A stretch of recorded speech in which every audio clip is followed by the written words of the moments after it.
The sky above Earth was dark, not because of night, but because of the storm brewing high above. The air smelled faintly of burning metal, a reminder of what humanity had already lost.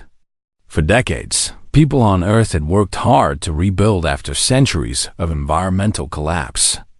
They had managed to create new cities, new technologies, and even a fragile peace among themselves. But now, something far worse than any natural disaster loomed over them high above the planet. An alien fleet hung ominously in orbit. It wasn't just one ship, it was hundreds, maybe thousands, all glowing with cold blue lights that pierced through the clouds like eyes watching prey. These weren't friendly visitors. This was the Vortic Dominion, a ruthless empire known across the galaxy for its cruelty and hunger for conquest. And they had come for Earth. Commander Elena Vasquez stood at the edge of the command center, staring up at the massive screens displaying images of the alien ships. Her hands were clenched into fists behind her back, though no one could see it. She had spent years training for moments like this, but nothing could have prepared her for the sheer size of the enemy fleet. Each ship was bigger than any structure humans had ever built, and there were so many of them. "Commander," said a voice behind her. It belonged to Dr. Elias Kane, a scientist who looked out of place in the military bunker. His glasses were slightly crooked, and his lab coat was wrinkled, as if he'd been running around non-stop for days. "We need to act fast." Elena turned to face him, her sharp brown eyes locking onto his nervous ones. "What do you suggest, Doctor? We've got less than 24 hours before they make their move." Kane hesitated, then gestured toward a holographic display on the table between them. It showed a blueprint of something called Project Prometheus, a weapon unlike anything humanity had ever created. "It's our only chance," he said. "If we can activate Prometheus, we might stand a fighting chance against them." Before Elena could respond, alarms blared throughout the room. Everyone froze, their heads snapping toward the main screen. A transmission flickered to life, showing the face of Warlord Krithox, leader of the Vortic Dominion. His skin was pale gray, his eyes glowed red, and his voice echoed with a deep, menacing tone that sent chills down everyone's spines. "Humans," he began, his words translated automatically by Earth systems. "You have survived longer than most species in this quadrant. That ends today. Surrender your world, or face annihilation."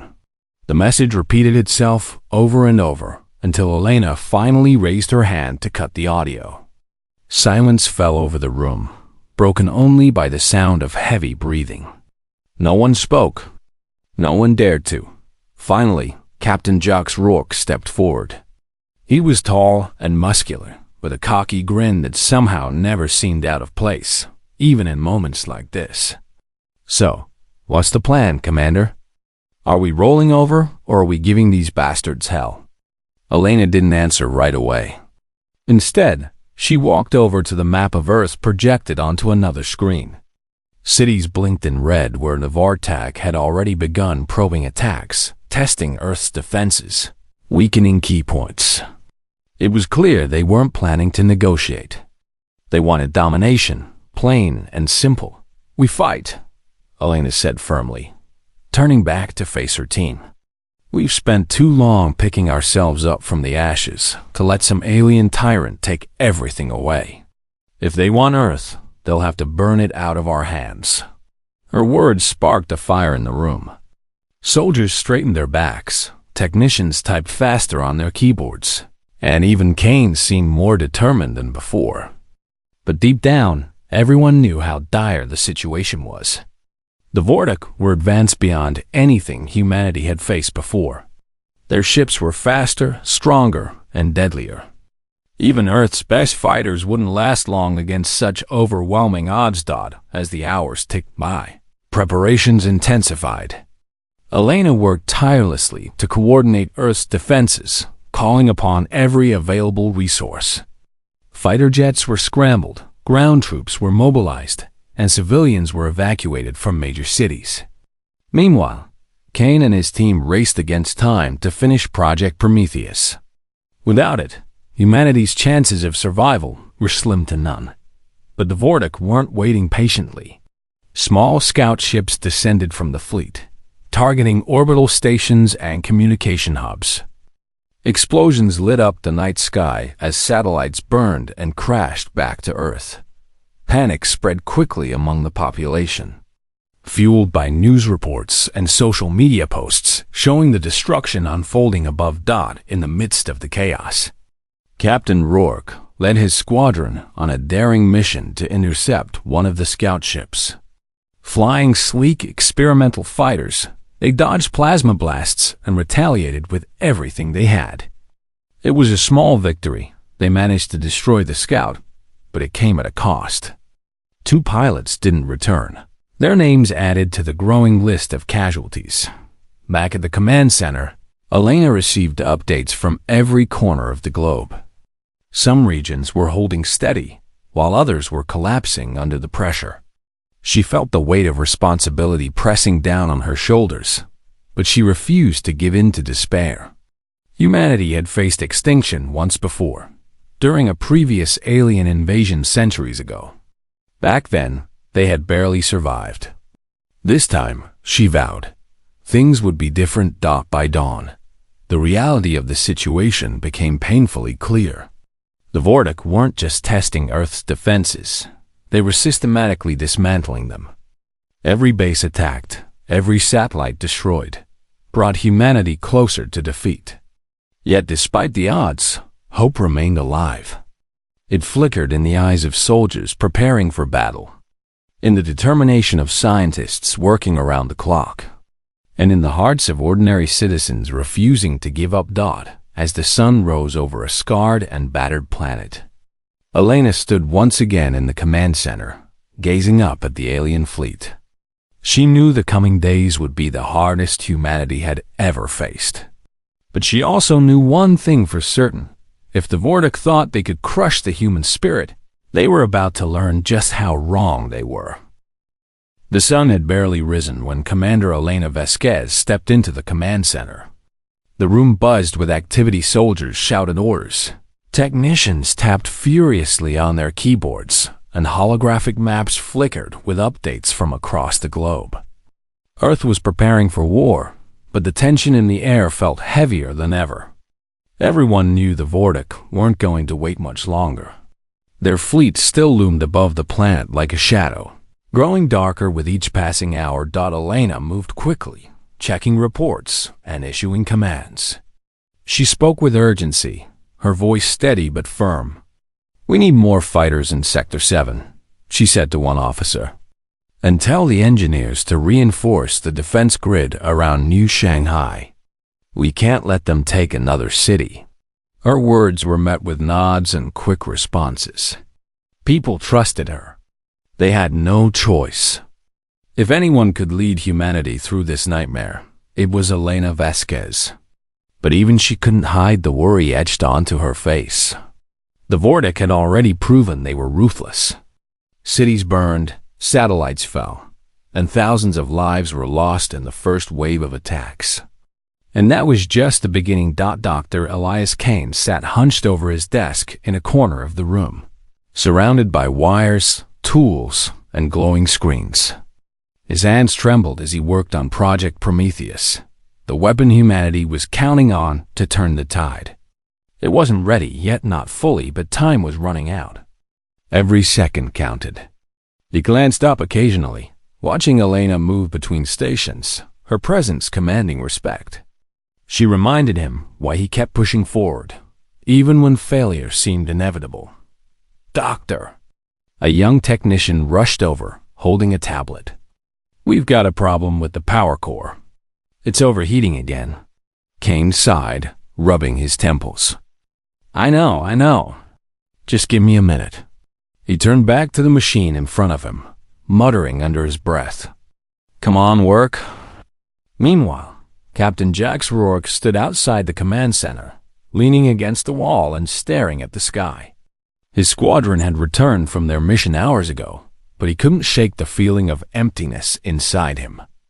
Two pilots hadn't come back. Two friends. Two human beings who now existed only as memories. He clenched his fists, trying to push away the guilt and anger. There would be time to mourn later, if there was a later. "Captain," someone called behind him. It was Lieutenant Ava Morales, one of his most trusted pilots. Her helmet was tucked under her arm, and her dark hair was damp with sweat. "You okay?" Rourke forced a grin. "Yeah, sure. Why wouldn't I be?" Ava didn't smile back. She knew him too well. "Don't do that. Don't pretend everything's fine. We're all scared, Jax, but we're still here. Still fighting." He nodded slowly, appreciating her honesty. "Thanks, Ava. I needed that." Inside the command center, things were heating up. Reports poured in from every direction. The Vortic had launched another series of probing attacks, targeting critical infrastructure. Power plants went offline, communication towers collapsed, and entire regions plunged into darkness. Panic spread faster than wildfire, fueled by news broadcasts showing images of burning cities and fleeing civilians. Elena slammed her fist on the table, startling everyone nearby. "Enough!" she shouted. "We are not losing control. Not today. Not ever. Tell me what we've got left." One of her officers hesitated before speaking. "Commander, we've lost almost half our orbital defenses. Ground forces are stretched thin, and supplies are running low. If the Vortic launch a full-scale attack—" "They will," Elena interrupted. "And we'll be ready. Pull every available unit back to defend the major population centers. Fortify those positions. We can't afford to lose any more ground." As orders were relayed and troops scrambled to follow them, Dr. Kane finally made progress. He stood abruptly, wiping grease off his hands. "It's stable," he announced, drawing attention from across the room. "Prometheus is operational at least partially. We can use it in its current state, but it won't be easy." Elena hurried over, her eyes wide with hope. "What does that mean exactly?" "It means we have a chance," Kane replied. "But activating it prematurely comes with risks.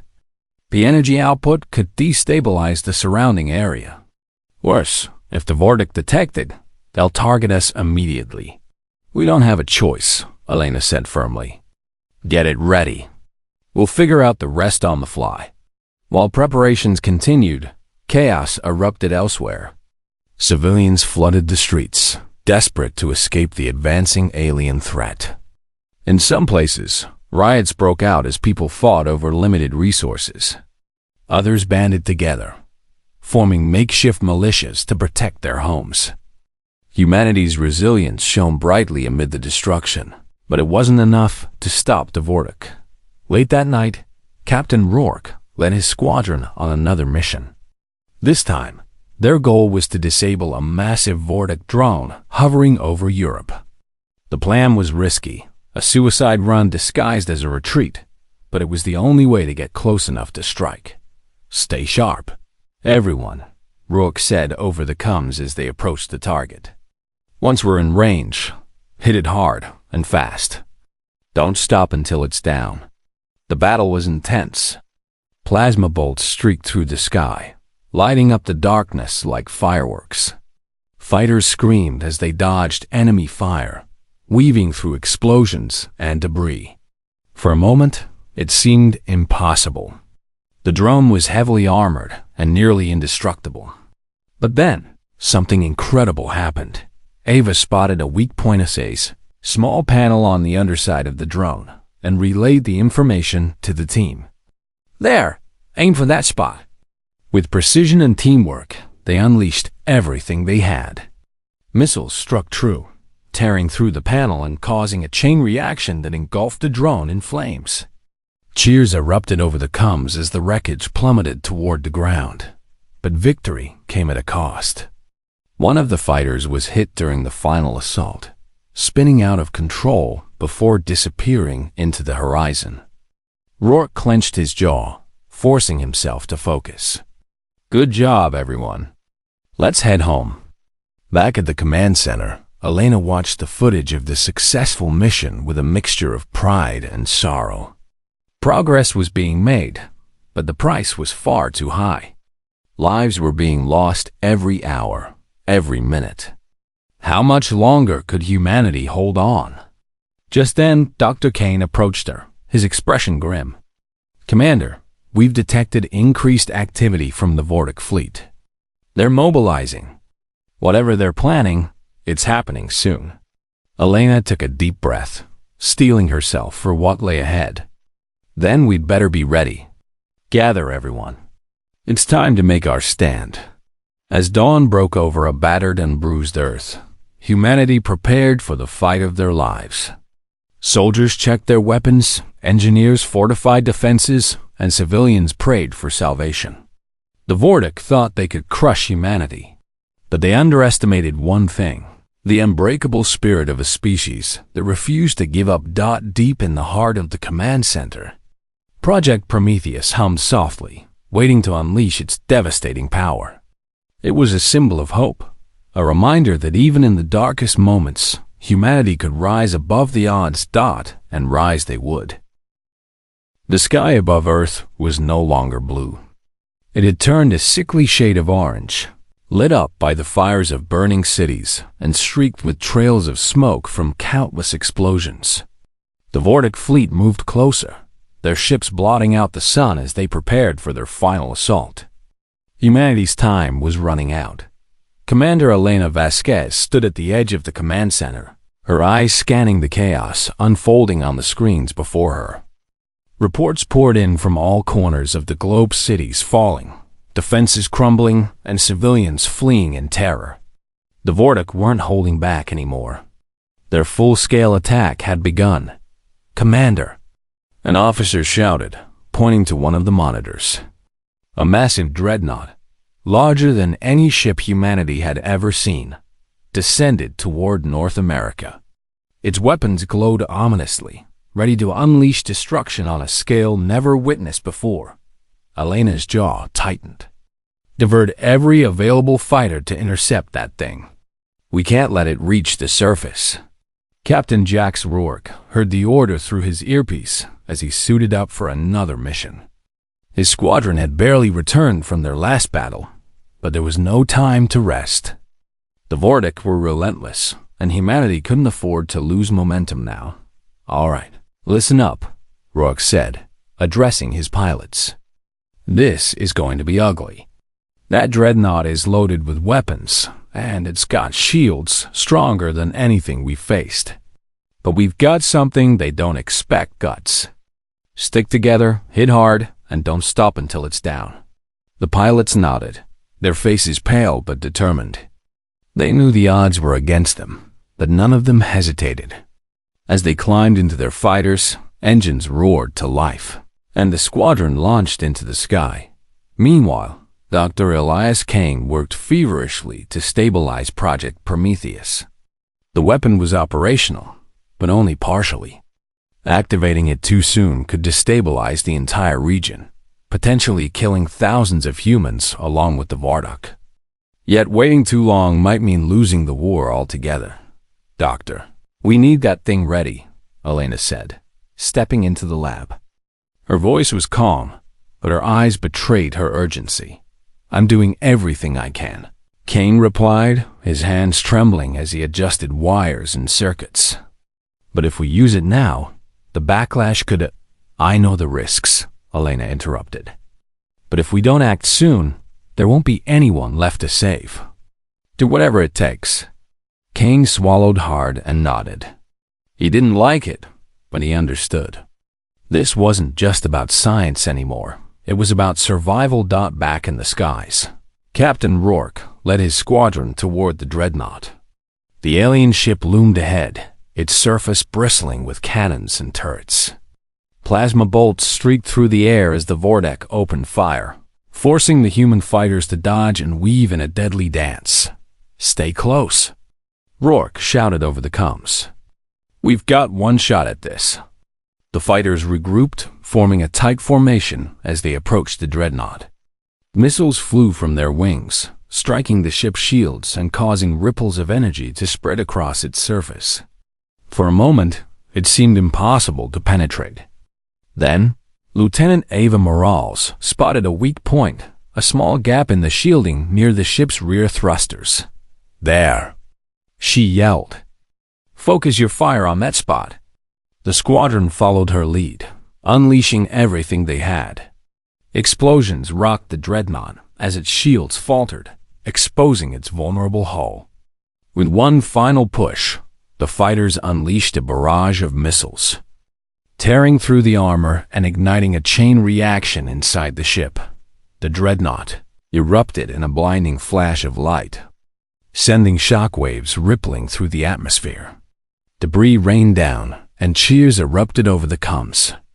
But the victory came at a terrible cost.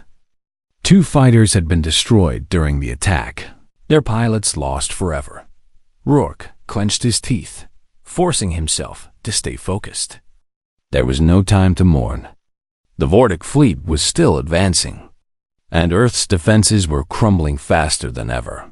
On the ground, civilians fought alongside soldiers, using whatever weapons they could find to hold off the invading forces. In Europe, a group of engineers used hacked alien tech to disable a swarm of drones. In Asia, farmers armed with makeshift explosives defended their villages against monstrous mechs. Everywhere, humanity refused to give up. Inside the command center, Dr. Kane finally completed his adjustments to Project Prometheus. "It's ready," he announced, his voice shaking with exhaustion. "But we'll need to get it into position quickly. Once activated, it won't discriminate between friend and foe." Elena nodded. "Understood. Get it loaded onto the transport. We'll deploy it directly into the heart of the Vortic fleet." As the weapon was prepped for launch, the Vortic launched a devastating counterattack. Massive beams of energy lanced down from their ships, obliterating entire cities in seconds. The death toll rose exponentially, and panic swept across the planet. People screamed, cried, and prayed as the end seemed closer than ever. But amidst the despair, hope flickered. Civilians rallied around soldiers, offering food, shelter, and support. Scientists worked tirelessly to repair damaged equipment. Pilots risked their lives to buy precious seconds for the ground forces. And deep underground, Project Prometheus hummed softly, waiting to unleash its fury. Finally, the moment arrived. A transport carrying the weapon lifted off, escorted by a squadron of fighters. Captain Rourke volunteered to lead the mission, knowing it might be his last. "If this works," he said to his team, "we'll have saved Earth. If it doesn't, well, at least we'll go down swinging." The transport raced toward the Vortic fleet, dodging plasma bolts and enemy fighters. The escorts did their best to shield it, sacrificing themselves to ensure the weapon reached its target. One by one, the fighters fell, but the transport pressed on at the last possible second. The transport released Project Prometheus, sending it hurtling toward the center of the Vortic fleet. Back on Earth, Dr. Kane activated the weapon remotely, his fingers trembling as he pressed the button. For a moment, nothing happened. Then, a brilliant pulse of energy erupted from the weapon, spreading outward in a wave of destruction. Ships exploded, shields collapsed, and the once mighty Vortic fleet began to crumble. Cheers erupted across Earth as people watched the invaders' downfall unfold. But the victory was bittersweet. The transport and its escorts were gone, lost in the blast. Cities lay in ruins and millions had perished. Yet despite the devastation, humanity endured. Soldiers embraced one another, tears streaming down their faces. Civilians emerged from hiding, looking up at the sky with a mix of relief and sorrow. Down in the command center, Commander Elena Vasquez stood silently, watching the aftermath. She felt a surge of pride, an overwhelming sense of loss. So many had died to make this moment possible. But as she looked around at the faces of those who remained, she knew one thing for certain. humanity would never give up. Not now, not ever. Far above, the remnants of the Vortic fleet retreated, leaving Earth battered but alive. The battle wasn't over yet, but for the first time in days, hope burned brightly in the hearts of survivors. The Vortic fleet was retreating, but their war wasn't over. The pulse from Project Prometheus had destroyed a large part of their forces, but enough ships remained to continue the fight. Warlord Krithox, furious at the unexpected resistance, vowed to crush Earth once and for all. He ordered his troops to descend to the surface, bringing the battle directly to humanity's doorstep. Commander Elena Vasquez watched the screens in the command center as reports flooded in. The Vortic weren't just attacking cities anymore. They were deploying ground forces. Massive mechs stomped through streets, crushing buildings underfoot. Alien soldiers, armed with advanced weapons, hunted down survivors. It was clear. The Vortic wanted to erase every trace of human life. "We can't hold them back," one officer said, his voice trembling. "Their tech is too strong. We're outnumbered." Elena clenched her fists but kept her composure. "We don't need to hold them back forever," she replied. "We just need to buy time. Keep fighting. Every second counts." Across the globe, humanity fought back with everything they had. Soldiers used guerrilla tactics, striking quickly and retreating before the Vortic could respond. Civilians joined the effort, using improvised weapons and traps to slow the invaders. In some places, entire neighborhoods banded together to defend their homes, refusing to surrender even when faced with overwhelming odds. Captain Jax Rourke, though injured from the previous mission, refused to sit on the sidelines. He led a small group of pilots in hit-and-run attacks, targeting supply lines and communication hubs. Each strike weakened the Vortic, but it came at a cost. More lives were lost, more cities destroyed. Yet despite the losses, hope remained alive. In the ruins of a fallen city, Dr. Elias Kane worked tirelessly to repair and enhance Project Prometheus. The weapon had dealt a heavy blow to the Vortic fleet, but it wasn't enough to end the war. Kane knew they needed something bigger, something that could finish the job once and for all. "Doctor," Elena said, stepping into the makeshift lab. Her face was streaked with dirt, and her uniform was torn, but her eyes burned with determination. "How much longer?" Kane wiped sweat from his brow and glanced up. "A few hours, maybe less. But I'll need help. This isn't something I can do alone." Elena nodded. "You'll have it. Just tell me what you need." As Kane continued his work, the battle raged on. The Vortic launched wave after wave of attacks, pushing deeper into Earth's territory. Their mechs crushed anything in their path, while their soldiers showed no mercy. Entire towns were wiped out, leaving behind only ashes and silence. But humanity refused to break. In Europe, a group of engineers hacked into alien drones, turning them against their creators. In Asia, farmers used explosives made from scavenged materials to destroy a Vortic convoy. Even children played their part, acting as lookouts and messengers, ensuring information flowed between resistance groups. Amidst the chaos, Captain Rourke found himself leading a desperate mission to protect a key facility. Captain Rourke found himself leading a desperate mission to protect a key facility.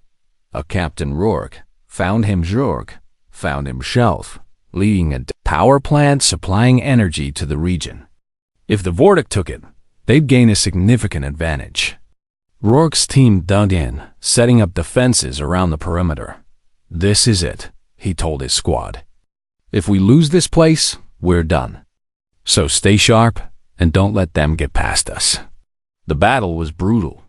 Plasma bolts tore through the air, lighting up the night sky. Soldiers shouted orders, firing until their weapons overheated. When ammunition ran low, they resorted to hand-to-hand combat, using whatever tools they could find. It was a miracle they held the line at all. Back at the lab, Dr. Kane finally completed his modifications. "It's ready," he announced, exhaustion evident in his voice. "This time, it won't just damage their fleet, it'll obliterate it." Elena nodded grimly. "Then, let's make sure it gets where it needs to go." She turned to her officers. "Prepare a transport, and assemble a team to escort it. We're not losing this chance." The transport lifted off shortly after, carrying the enhanced Project Prometheus toward the heart of the Vortic fleet. Escorting, it was a squadron of fighters, led by none other than Captain Rourke. Though battered and weary, he refused to let anyone else take the lead. "This is it, people," Rourke said over the comms. "One last push. Let's make it count." The journey was perilous. The Vortic anticipated the attack, sending swarms of fighters to intercept the transport. Explosions lit up the sky as the humans fought desperately to protect their payload. One by one, the escorts fell, their sacrifices ensuring the transport stayed on course. Inside the command center, Elena watched the battle unfold on the screens. Her heart ached with every loss, but she forced herself to stay focused. Humanity's fate rested on this final mission. Failure wasn't an option. Finally, the transport reached its destination. With seconds to spare, it released the weapon, sending it hurtling toward the Vordak flagship, their largest and most powerful ship. Back on Earth, Dr. Kane activated the weapon remotely, his hand shaking as he pressed the button. For a moment, there was silence. Then, a blinding flash of light erupted from the weapon, spreading outward in a massive wave of destruction. Ships exploded, shields collapsed, and the flagship itself broke apart, consumed by fire and debris. Cheers erupted across the planet as people watched the Vortic fleet disintegrate, but the victory came at a terrible cost. The transport and its escorts were gone, lost in the blast. Cities lay in ruins, and millions had perished. Yet despite the devastation, humanity endured. Soldiers embraced one another, tears streaming down their faces. Civilians emerged from hiding, looking up at the sky with a mix of relief and sorrow. In the command center, Commander Elena Vasquez stood silently, watching the aftermath. She felt a surge of pride and an overwhelming sense of loss. So many had died to make this moment possible. But as she looked around at the faces of those who remained, she knew one thing for certain: humanity would never give up. Not now, not ever. Far above, the remnants of the Vortic fleet retreated, leaving Earth battered but alive. The battle wasn't over yet, but for the first time in days, hope burned brightly in the hearts of survivors. The Vortic fleet was gone, destroyed by humanity's final desperate act. But Earth wasn't celebrating yet. The planet was scarred and broken, its cities reduced to rubble, its people scattered and grieving. Fires still burned across the land, and smoke darkened the skies. It felt like the end of the world, but it wasn't. Humanity had survived. Barely. Commander Elena Vasquez stood outside the command center, staring at the horizon. The air smelled of ash and burnt metal, but beneath it all, she could faintly smell rain. A storm was coming, not just in the sky, but in her heart as well. She thought about everyone who had died: soldiers, civilians, friends. So many lives lost, so much pain endured. And for what? To live on a shattered planet? But then she remembered something Captain Jax Rourke had once said during one of their missions: "We fight because we're human, because giving up isn't an option." Those words echoed in her mind now, grounding her.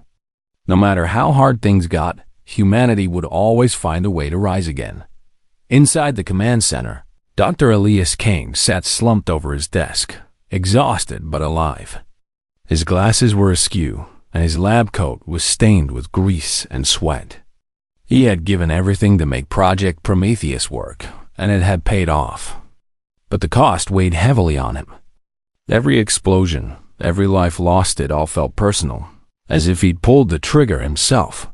"Doctor," Elena said gently, stepping into the room. "It's over. You did it." Kane looked up, his eyes bloodshot but filled with a flicker of pride. "Did I? Or did we just trade one disaster for another?" Elena didn't answer right away. Instead, she walked over to the window and gazed out at the wreckage beyond. "Maybe both," she admitted. "But we're still here. That means something." Across the globe, survivors began to emerge from hiding. Some carried weapons, ready to defend themselves if needed. Others held hands, comforting one another as they surveyed the damage. Children cried, searching for parents who would never return. Elderly men and women knelt in prayer, thanking whatever higher power they believed in for sparing them. In Europe, a group of engineers worked tirelessly to restore power to a fallen city. They scavenged parts from destroyed alien tech, piecing together makeshift generators. In Asia, farmers returned to their fields, planting seeds in soil that had been scorched black. Even in the most devastated areas, life found a way to push forward. Meanwhile, Warlord Krithox was furious. Though his fleet had retreated, he refused to accept defeat. From aboard his personal cruiser, hidden deep within the remnants of his forces, he plotted revenge. Earth had humiliated him, and he wouldn't rest until every human was wiped from existence. "We will return," he growled to his remaining commanders. "And when we do, there will be nothing left of their pathetic species." Back on Earth, Elena knew the war wasn't truly over. The Vortic might have fled, that they would come back stronger next time. Humanity needed to prepare and fast. She gathered her officers in the command center, laying out plans for rebuilding defenses and fortifying key locations. "We've won this round," she told them, "but they'll be back. We need to be ready. Start repairing what we can and building new weapons. Train more pilots, recruit more soldiers. This isn't the end, it's just the beginning." Her words inspired hope among her team. They had faced extinction and survived. If they could do that, they could handle anything. Dr. Kane joined the meeting reluctantly, still haunted by guilt. But as he listened to Elena's plans, he realized something important. Survival wasn't enough. Humanity needed to thrive. With that thought in mind, he began sketching designs for new technologies, ways to harness alien energy, improve Earth's defenses, and ensure no one could ever threaten the planet again. Captain Jax Rourke, though battered and bruised, wasn't done fighting either. He led a small team of pilots on reconnaissance missions, searching for any signs of lingering Vordak forces. Along the way, he visited towns and villages, offering support and encouragement to those struggling to rebuild. People looked up to him, seeing not just a soldier, but a symbol of resilience. One evening, as Rourke stood atop a hill overlooking a ruined city, he spotted a young girl playing with a toy spaceship. She laughed, spinning around and pretending to battle imaginary aliens. For the first time in days, Rourke smiled. Kids like her were why they fought for the future, for the chance to dream again. As weeks turned into months, Earth slowly began to heal.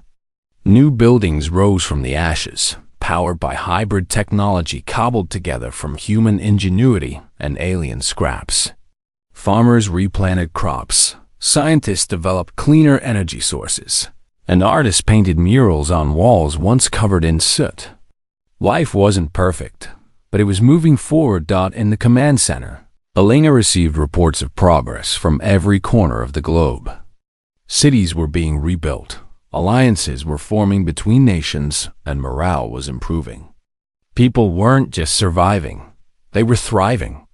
And through it all, Project Prometheus became a symbol of hope. Not because it had destroyed the enemy, but because it had shown humanity what they were capable of when united. One day, Dr. Kane approached Elena with a proposal. "What if we used what we've learned from Prometheus to build something better?" he asked. "Something that doesn't just destroy, but protects." A shield, maybe, or a network of satellites to detect threats before they reach us. Elena nodded thoughtfully. Do it. Use whatever resources you need. We can't rely on miracles forever. As Kane returned to his lab, inspired by the challenge, Elena stepped outside once more. The rain had finally arrived, washing away some of the grime and ash. She tilted her face toward the sky, letting the cool droplets fall on her skin.